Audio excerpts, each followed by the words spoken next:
Jetzt halt noch miteinander Feinstaub in aller Munde. Jetzt hätte ich gedacht, jetzt mache ich auch mal was für die Umwelt und gucke, dass man die Produktion von Feinstaub vermindert. Also fahre ich mit dem Zug heute von Albstadt nach Tübingen runter. Steigst ein.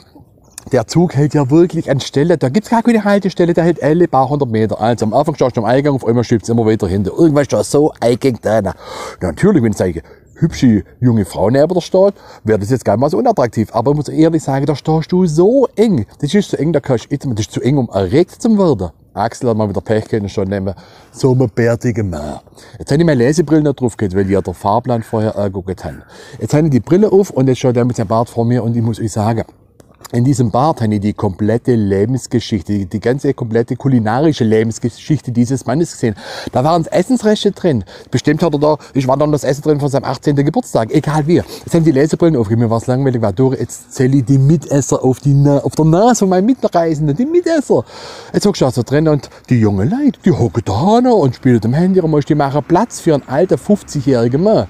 Aber Axel ist schlau. Axel geht und sagt, hey, ich mitkriegt, die haben einen ganz schlechten Handyempfang. Ganz schlechten Handyempfang. Und dann gesagt, hey, Geheimtipp.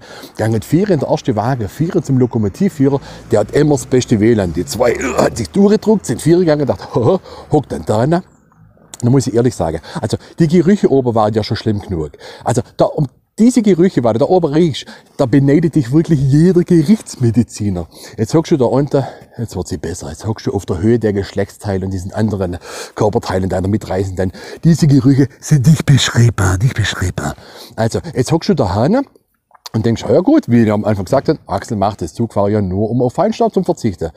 Du schaffst es aber nicht auszusteigen. Ich sage, wenn du von deinem Platz 4 wird zum Ausgang, bis du da mal angekommen bist, da zerfällst du selber zu Feinstaub. Ist das besser für die Umwelt? Wisst ihr, wieso ich jetzt da bin, wie ich rausgekommen bin? Das ist aber, das bleibt unter uns. Ich habe mich hochziehen wollen, der Notbremse, bin zufällig dran angekommen, wo ich hoch anziehen wollte, wie im Krankenhaus in diesem Galgen, so geschwächt war ich schon. Notbremse, haben der Hammer genommen, Scheiben ausgeschlagen und bin ausgeklettert. Und ich habe gehofft, wegen meiner Mütze, dass mich keiner erkennt. Also, ich wünsche Ihnen noch allzu gute Fahrt, kommt gut durch die Woche. Bis zum nächsten Mal. Tschüssle, euer Axel von Brezelingen.